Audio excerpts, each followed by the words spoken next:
Hey guys, how are y'all doing today? So I have a new book review for you. It is on The Emerald Atlas by John Stevens. So let's get started with this review, guys. As usual, let's talk about what The Emerald Atlas is all about. So our story begins on a very dark and snowy night. We find out there's this very powerful force after this family. More specifically, the children. Our main characters, Kate, Michael, and Emma. To keep them safe and hidden, they are separated from their parents, not knowing when they'll see them again. And so through very mysterious and magical circumstances, they are whisked away into the night. And so a hop, skip, and a jump, 10 years later, we find Kate, Michael, and Emma moving from orphanage to orphanage. And so when it seems that their last chance at being adopted fails yet again, a very mysterious phone caller requesting they be moved to his orphanage. And so our three main characters find themselves in this very creepy town, in this orphanage, which is very odd because the only children there are them three. As they poke around into the different rooms, they stumble into this very curious study that they find this interesting book. And it's not until they discover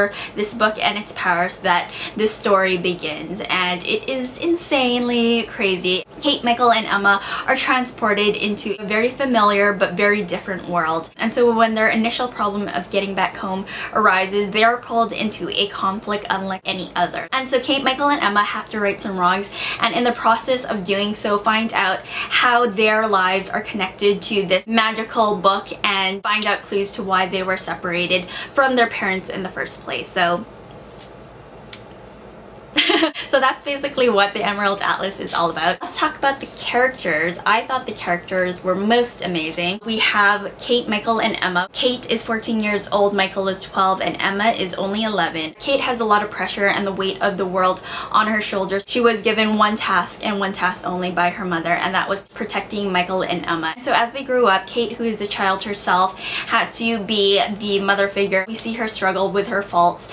You know, there's that selfishness, this resentment she is holding inside of her. We see how she deals with it. Out of the three siblings, I related to Kate a lot. She was a really good character. There were some questionable decisions, but in the end, it all kind of lent itself to the plot and where the story had to go. So it was okay. A little bit. Michael was a really great character as well. He reads a lot and learns as much as he can about the things he's interested in. He's also a very timid character. He gets bullied a lot when they were moving from orphanage to orphanage. We see him grow as a character as well, and you know, I was really proud of Michael's character a whole lot. He did awesomely. Then we have Emma, who is a lot of fun. She is only 11, but boy, will she give Constance Contraire from the Mysterious Benedict Society a run for her money. She is not afraid to put up a fight. She will throw rocks at you if you cross her. Her relationship with Michael is so fun and funny. Michael and Emma can be very harsh to one another, and I really admire that realistic aspect of it because, you know, siblings can butt heads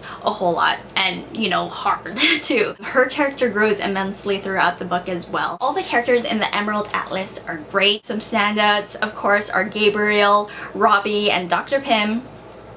Awesome characters. There was a moment in time where I choked up and almost cried. I wasn't even expecting that at all between some of these characters. The characters are very heartfelt, I thought, so awesome. Let's talk about the plot and how awesome the plot is. From the get-go, from the prologue, when the children are whisked away, that chapter was amazing. It really sets the tone of the book. From there on, from the beginning to the very end, there was a lot of action, a lot of adventure. There were some really great surprises and twists. There's an aspect in the plot, I don't want to give it away. There's an aspect in the plot that can be quite confusing, but it kind of pokes fun at itself when it's trying to be explained, if that makes sense. Once you read the book, you'll know what I'm talking about. It's kind of near and dear to my heart, this aspect of the book. It all has to do with what the Emerald Atlas is all about and what it can do. Let's talk about the writing next, guys. I really enjoyed the writing a whole lot. The dialogue was great. The writing itself was very easy to read. There's not a lot of descriptive writing of the setting and how lush the greenery was. Again, the pacing was really well done. One of those stories where you want to keep on reading but you don't want it to end. Also, you'll find with the Emerald Atlas, which I really enjoyed and didn't expect, is the tone of the book is quite darker and creepier than I expected. So with that being said, guys, I'm going to give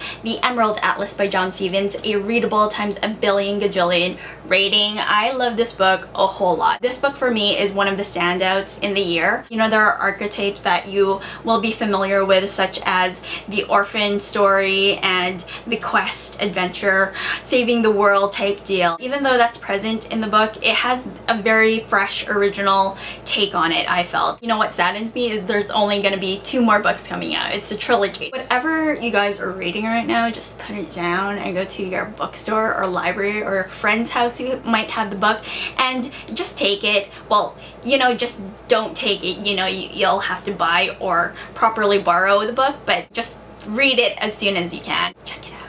It's so good. It's so good. So that's everything, guys. I hope this review was helpful. I will talk to you later. Have a good one and sayonara.